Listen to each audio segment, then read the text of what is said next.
All right, good morning. So today we're going to talk about Strategize, step 3 in the GovCon Sales Strategy. Now, if you're new to this, we are doing a GovCon Daily every day where I share with you a tip, a specific action item for implementing and getting results in government contracting. So if you're an established business owner, you have a service business, you know how to make money, you're just like, I don't want to start from scratch in order to add a revenue stream of predictable contracts so that I can stabilize my business. I don't want to start from scratch. I just want to add on what's already working in my business, then you'll want to listen. So, on this live session, we're going to talk through step 3, strategize, and specifically how to position your business to win before the RFP drops. So, one of the many stories that I can share with you as someone who does this every single day and talks to businesses of all sizes and all kinds in different industries, specifically in construction, engineering, IT, cybersecurity, professional services, broad range of that, and also other consulting service businesses, is that they all have the same challenge. They all have the same challenge. And the challenge is positioning. In the private sector, it's really just it's building relationships, it's getting to know the person that you're selling to, and then you kind of pitch them your way of doing it. Or this is how we can deliver the thing. If you are, you have a premium offer that's 5, 6, 7, or 8 figures. Now that offer, that service that you deliver for that price, that investment, it is tailored, custom. Typically, if you're good at what you do, you are customizing and tailoring that offer to that buyer because they're paying more. And so you can invest more time in putting together in the private sector a more customized proposal. Now, if you are selling to the private sector, you also know that it helps to have somebody on the inside, on the inside that is, cheering your name on, is making sure to bring you that intel back so that you know how to customize that response, to customize the pitch. Otherwise, you're basically just putting all of the weight and responsibility on what you know, like what Google says about the company, what their website says, and what those first couple of conversations say. And that's about it. Yes, you have case studies from other clients, but to really understand what is the problem custom to that client, that snowflake client, what is the problem that they actually have? It's kind of a gamble. You're like, I hope I have everything in there, right? Well, on the public sector side, selling to government agencies, both in the SLED or state, local, and then also in federal, the intention is for you to build a strategic and long term partnership with them. And so understanding that they have a mission, vision, values. Now, you ever thought about it? Like, why do all of these agencies have their own website? Like I said yesterday, there are more than 99,000 agencies across the United States alone.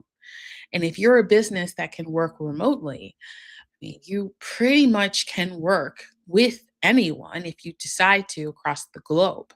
We have clients that are in UK and Mexico, China, Sweden, and so one of the things that all unite all of our clients is positioning. And this is step 3 of the GovCon sales strategy. So if you don't have a pen right now, pull something out to write with, write on, or you can just come back to this video and watch it again.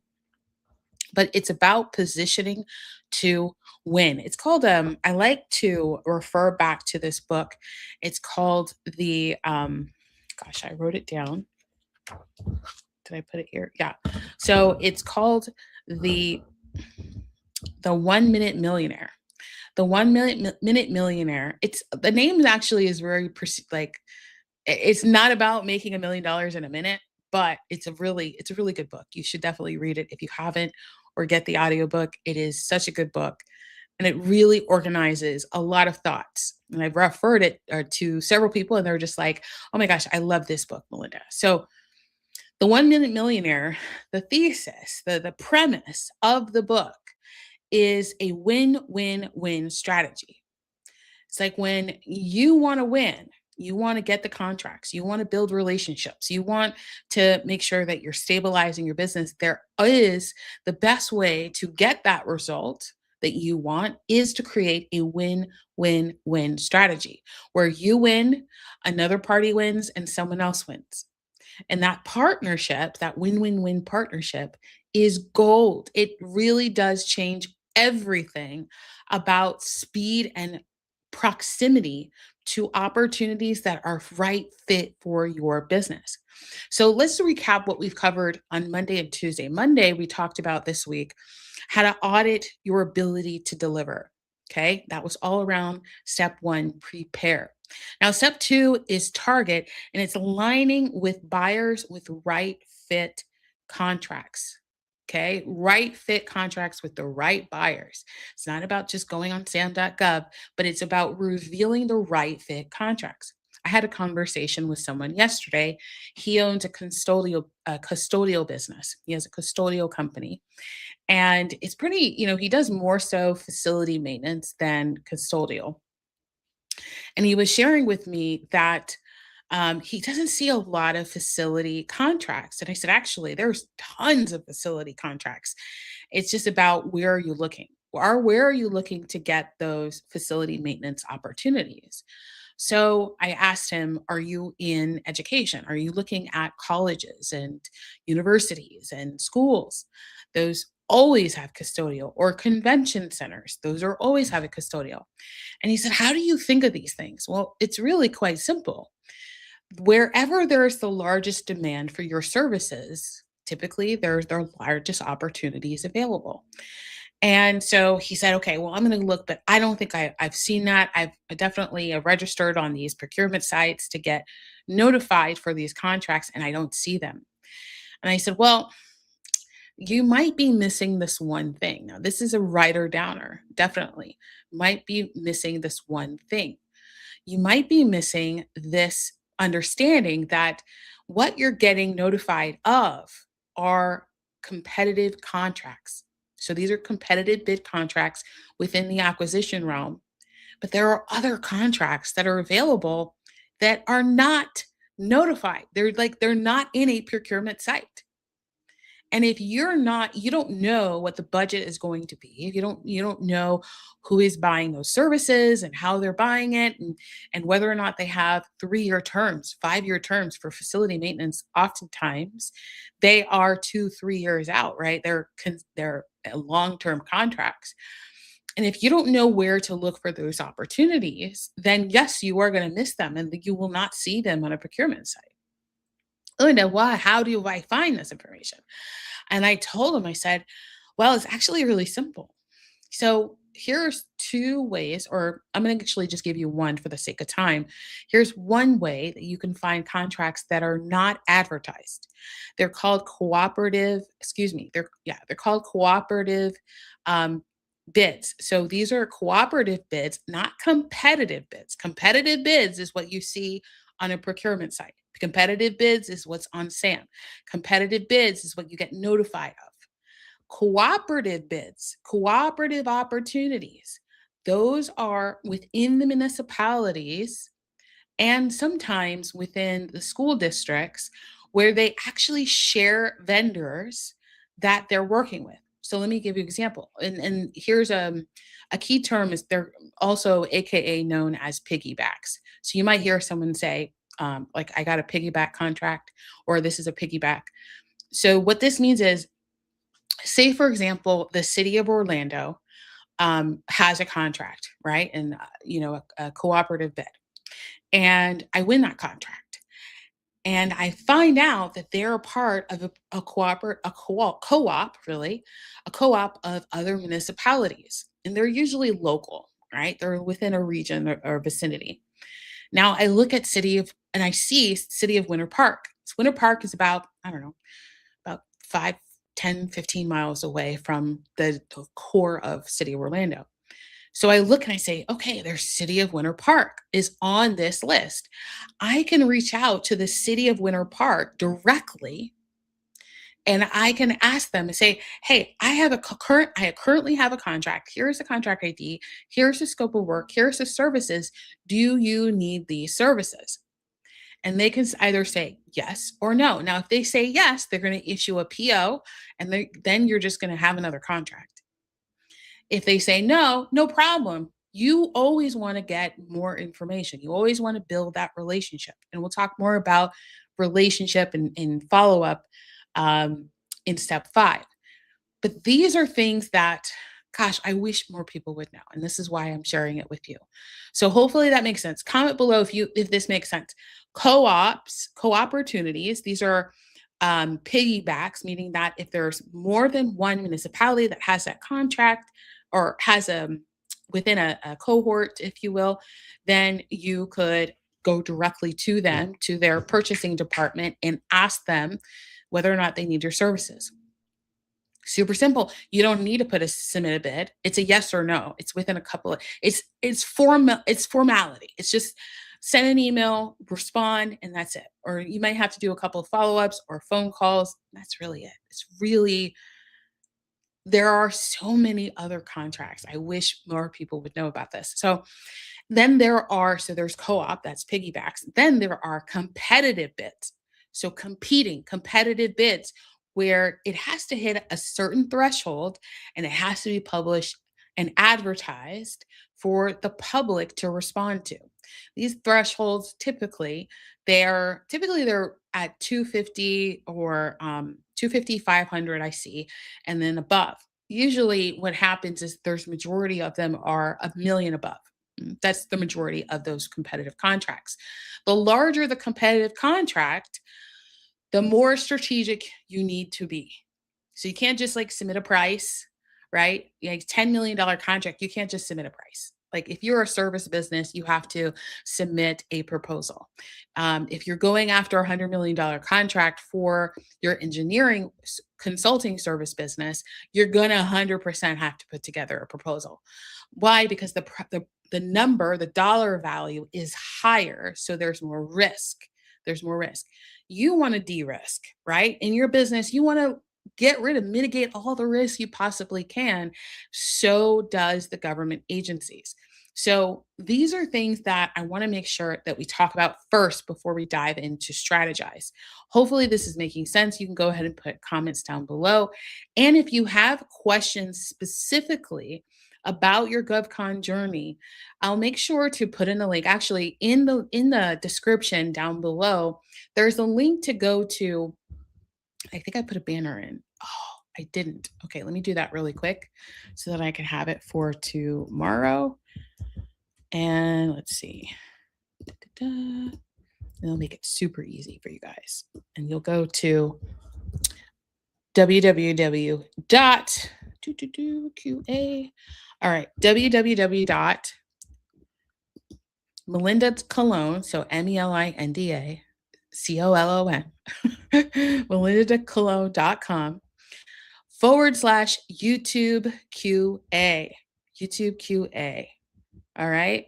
So if you go to that page, you can submit your question and give me specific details so that I can answer them specifically for your business in the next slide. I think that's pretty cool. It's like kind of getting free consulting. And my hourly rate for consulting is $5,000. So you're getting it for free. I mean, it's a win-win. It's awesome. Okay. So let's get back to strategize. Now, strategize is really the crux. It is the thing. It's step 3 for a reason. It's in the middle of the system for a reason because it is where you spend the most amount of time. Strategize. This is about positioning to win. So I'm going to talk about one element of positioning to win. And this is about modeling what wins. Modeling what wins. You guys want speed and acceleration in government contracts?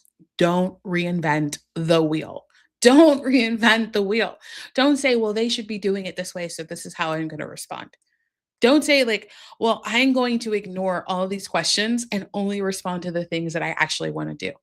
If it's in a solicitation, like if it's in a document, like say if this is one RFP, if it's in the document, in one document, it's all the scope of work, you're going to have to respond to all of it, not the pieces that you want to, unless it's a continuing service or on call and they say identify what services you will provide. If they don't use that language at all, which is the majority of contracts, you're responding to all of it, meaning that you're going to be responsible for all of it if you're a prime, and you're going to be responsible for your scope of work if you're a sub. This is why it doesn't matter if you're prime or sub, you need to read the RFP. I had I was talking with one of my clients a few months ago, and he was trying out this new AI tool that helps you basically helps you what's it call it write proposals. And I was like, amazing. Now, just like kind of a side note, I've s- we have tested 18 different proposal AI tools. None of them do strategy for you, meaning that they will put together what you give it and nothing else. Now, there's not a lot of like material, books, courses, training, stuff like that on the internet. So AI pulls from the internet, right? It's pulling what we feed the internet. And so there isn't a lot of information or intel about positioning. There's not a lot of information. And so these AIs, they're great at commingling and organizing your information, but you still have to be the strategist. You still have to position. You still have to do that work. Well, anyway, so going back to my conversation with my client, and was he was saying, "Well, I'm using this tool. I found out this friend of mine shared with me this tool. It like helps you write proposals like really quick." And here are my proposals. And I've been submitting proposals for years. Like it feels like it's not years, but he submitted like 11, I think, before reaching out to us. And I said, send me the proposal. Send me like 3 proposals. So he sent me the RFPs and he sent me the proposals he submitted. And I'm like, no, this is how to read an RFP. This is how to read a proposal. And you're probably thinking to yourself, oh my gosh, now I have to learn how to read the RFP. Yes, you do. It's okay. It's fine. You get This is why step 2 is so important. We talked about target yesterday, because that way you're not overwhelmed by all of the types of contracts that you have to worry about. You get really crystal clear on the buyer. You understand how they write RFPs, and then when they submit a solicitation or an RFP, it's not you're not relearning them. You understand who they are, what they do, their background, and how they expect to work with vendors. And now all you're doing is learning about that specific opportunity. It becomes habit, becomes like second nature. Trust me. I've been doing this for decades and submitted thousands of proposals and prices and qualification packages and for just gosh, every type of agency that exists. Okay? So when I say this, I mean it. When you get an RFP, like say going back to City of Orlando, you get an RFP for the City of Orlando this year, and you respond to that, you win that contract. Now you're like, oh, okay, now I know what they need next year, or the next time they advertise that RFP. Very little changes. Very little. So you're reading and you're like, okay, yeah, I responded to that, blah, blah, blah, blah, blah. Okay, cool. And now I can just tailor it for today's world. And that's it. It's really it. And so if you're thinking like, oh, I got to learn this thing, realize that the long-term investment, the long-term return is so much bigger than the interim investment. The interim investment is like maybe 30 minutes, you know? I mean, you guys should be reading anyway. It's good for your brain. So, um, understanding that this is not about being lazy. This is about creating legacy. And if you want legacy, you got to put the investment in now so that it pays off long term. So, modeling what wins. Now, how do we do that?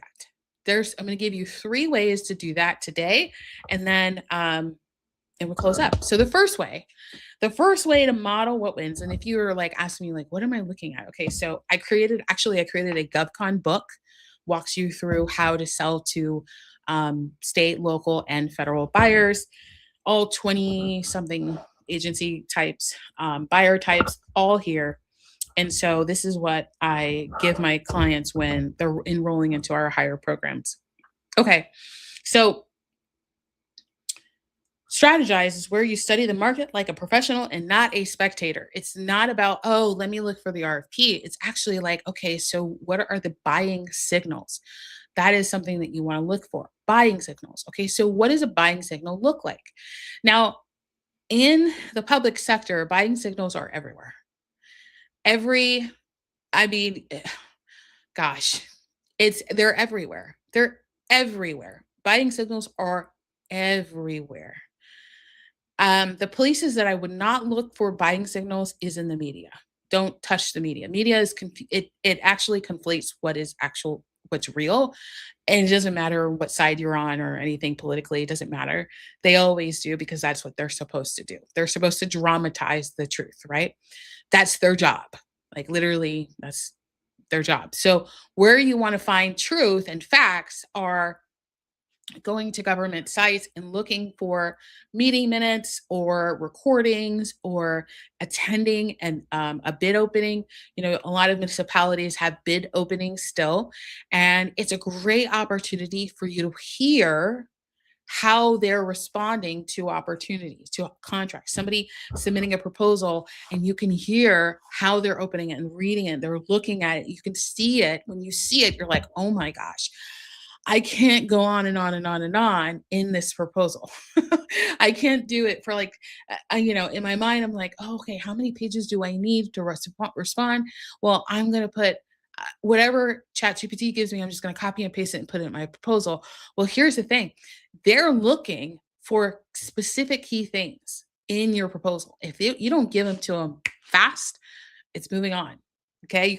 You could protest it, but that it requires more effort and energy as well. So what does that look like when you're looking for and becoming the strategist and not a spectator?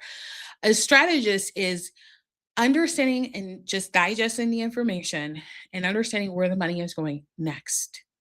So uh let's see.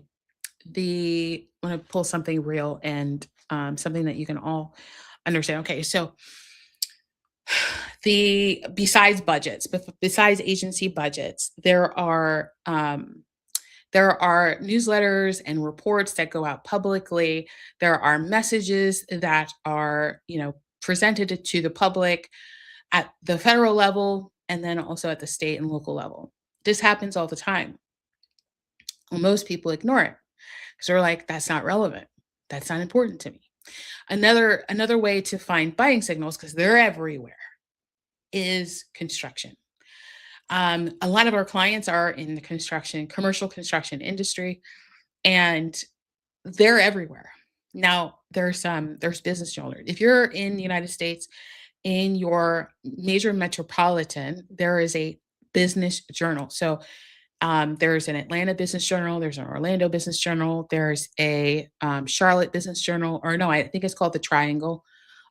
So looking for your business journal, it will actually those are signals for public buyers. A lot of people overlook it, but they're there. Let me share with you how you can see it. Years ago, I was talking to a colleague of mine who worked for a construction company. And she asked me, she was like, where are you finding opportunities for your clients? And I said, I was like the OBJ, the Orlando Business Journal. And she was like, it's too late. They've already started. And I, oh, no, you're reading it wrong. You see, understanding that there's this principle called money flow. Money flow is my strategy, my principle, because it says that money is energy and energy continues to flow. It cannot stay still. So anything a current of energy, currency has to move. So when one project is done, there has to be another project. It's just universal principle. It's just what it is. It has to exist.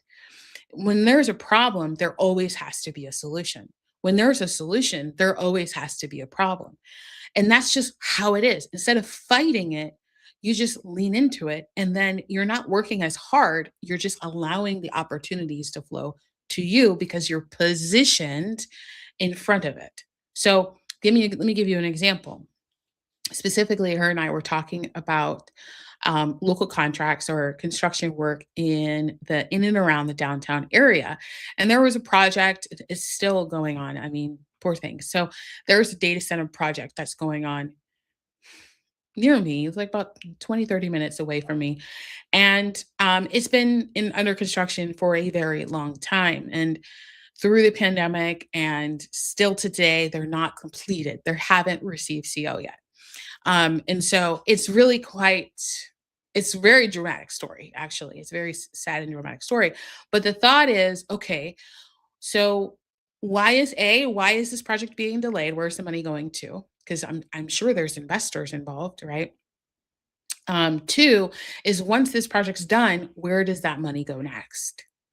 Where does the money go next? It doesn't matter if it's a private sector contract or a public sector contract, it's always associated with government. Doesn't matter if you sell marketing brochures to an insurance company, doesn't matter. Like everything is tied to the government. So all you have to do is look for where the money flows next. When you understand that now and you start practicing looking for it, now you can start to prepare your company for it as well. So recently there was an executive meeting about aviation. So a lot of talk about aviation. So you know what I did? I called my retainer clients and I'm like, aviation, right? I know that they specialize in aviation. I'm calling them about aviation. I'm saying this is what's coming. This is what's coming. And depending on the contract size and the value and who the agency is, we can predict when those opportunities will show up on the budget and then become opportunities. So we want to get building relationships with those agencies before it ever becomes a line item so that when they put it on the budget, they put on our estimate of what that project is going to entail. Hopefully I know that it's very high level strategy. So hopefully this is making sense. So once you have built that relationship, now, oh my gosh, partnerships, if you need a certification, that's when you get a certification. Like, that's when you do all of that stuff. You see, the problem is most people are getting into government contracting the wrong order. They're doing it the wrong way. They're getting registered and then they look for opportunities and then they bid. That's the wrong order. The right order is to start with what contracts do you actually want to buy, like win? What is going to be the right fit for your business? That's the first question. Like auditing your business is the first step. Second, target who is buying the specific scope of work, these specific services. That's the second question. The third question then becomes strategy. Now, how do I position? Positioning starts way before the contract ever exists. Positioning starts before it becomes a line item. Positioning starts when they say, I have a problem, just like in the private sector. In a private sector market, when someone says they have a problem, you provide a solution. If you're in consulting, that's what you do. You find out what the problem is and then you provide a solution. And if there's a large demand for like you have a large demand for the solution you offer, now you can productize it. Now you can just basically commoditize what you're selling and you're selling more at a higher volume. So this is what is so important before we ever look at an RFP. Now, I want you to get comfortable and used to submitting and responding to proposals. Yes. Go in, find an RFP, respond, but realize The weight of your investment is understanding the skill, not winning the contract without a relationship. It changes the perspective. So instead of saying, "Oh, I'm going to submit this RFP and then cross my fingers and my toes and my ears and hopefully I get that contract," and then I don't get it, and I'm like, "I don't understand why I didn't get it." Well, because you're not positioned. And the more positioned you are, the more predictable the result is going to be. That's just what it's going to be. Now, in the public sector, the other benefit, the other, oh my gosh, yeah, I mean, it is a benefit. It's a value add because what happens is during that positioning step, when we're talking about modeling what wins, we also want to see, we want to say, answer the one question, which is this a new opportunity? Is this new? Is this brand new? This is the first time they advertise for this. If the answer is no, well, congratulations. And most of the time, it is no. This congratulations because you now can just tap into the information that is public record, the contract, the proposal, their response, the RFP, the competitors, the scoring, all of that information from the last time that opportunity was advertised is public record. Like, you look at an RFP, I'm gonna use this piece of paper again. You look at an RFP and you're like, okay, I wonder if this ever came out before. And you do a quick search, literally 5 minutes, and you find out, oh, this is something that comes out every year. Now, I'm going to give you another, like, this is, oh gosh, yeah, why not? I can't believe the information I'm giving y'all. But I'm going to tell you this one thing, and you can tell whether or not it's something that comes out every year. If it's a solicitation, and in the name, in the title, in the number of the solicitation, it has a number in it and it's the year. So you can typically tell. If, like, for example, the time of this recording, it's April 8th of 2026. If it has 2026 or just 26 in the title of the solicitation, 99% of the time, it's a repeat. You're welcome. I mean, this is going to save you so much time. So I've just told you how to answer that in two ways. Now, once you find out that it's a repeat, now we just need to find out who had the contract before us. We find out who they are, and now we're just like, oh, okay, that's a company that had it. So how are they delivering? Right? Once we have the intel of what they responded to, now we want to know, how did they deliver? How do they communicate about their services? That's easy, right? We can go on LinkedIn, we can go on YouTube, we can go on social media, different platforms, and just like scope and go to their website. We can see what events they go to, what organizations they're a part of. Now, oh my gosh, now we know exactly how to be competitive. Now, the only difference here is your differentiation, your what makes you different, value prop. So with this company, they're going to have a different value proposition than you are. And I'm going to remind you, in previous videos, I've said your value proposition, what makes you different, what value you offer is going to be unique to your business. What is not unique is great customer service, great team, everybody loves us, all that stuff. Like, that's flowery, generic. Any if and here's the question you ask yourself: if anybody else can say this about themselves, then it's not a differentiator. It doesn't stand out.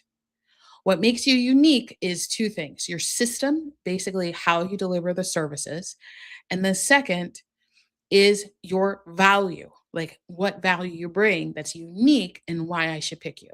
And this happens to speak, you identify this information at step one, prepare. All right. So then the last piece of it that we're going to talk about today is partnerships. Okay. So I did mention briefly about um, prime and subcontracting. So prime, Prime is that you own the contract. You're responsible. You have the insurance. You have, if you're in construction, the bonding. You are responsible 100% of the contract, even if you have subcontractors. You are 100% responsible. As a subcontractor, you're responsible for your scope of work to the prime. The prime pays you. You deliver the work and you're at the door. You're like, here it is. I'm moving on to the next thing. I stress, depending on how much experience your business has delivering the thing that you deliver and that you want to sell to the government, you may want to the we're getting into GovCon stacking. I won't get too much into that, but you may want to mix like what opportunities that your sub and prime, depending on your portfolio, your capabilities, your skills. The reason why I say that is whole goal is to grow your business, right? When you're priming opportunities, you're going to prime things, and I would recommend that you prime things that are something that you can deliver easy, like just almost effortless, because the goal is just to strengthen your systems internally so that the next time you bid, now you're stronger, you've built a relationship, you know the moves, ins and outs, and everything is easy. Say for example, your business is at 10 million in revenue and you're looking at contracts and you're like, okay, should I go for a six-figure contract? I would say six figures is a little bit too low. I would say you want to look at it at least a seven-figure contract in the 2.5, 3.5 million, or even above, because you already have the experience. At least you already have the experience to say that you've done that before cumulatively. So that's how we kind of calculate what type of contract should I look at. You want to look at something that's comparable to the size of your organization, and you don't have to worry about capacity as much when you start looking at the solicitation. And again, I'm going to say that these older solicitations, that ones from 2025 and before, are all public. Like you could go back and look at the 2025 solicitation to see what's coming up in 2026. So you can see it, you can look at it, you can refer it, you can review it and say, oh, this is what the capacity is more likely going to require for this contract before you invest in anything. Okay. So that's just a quick tip.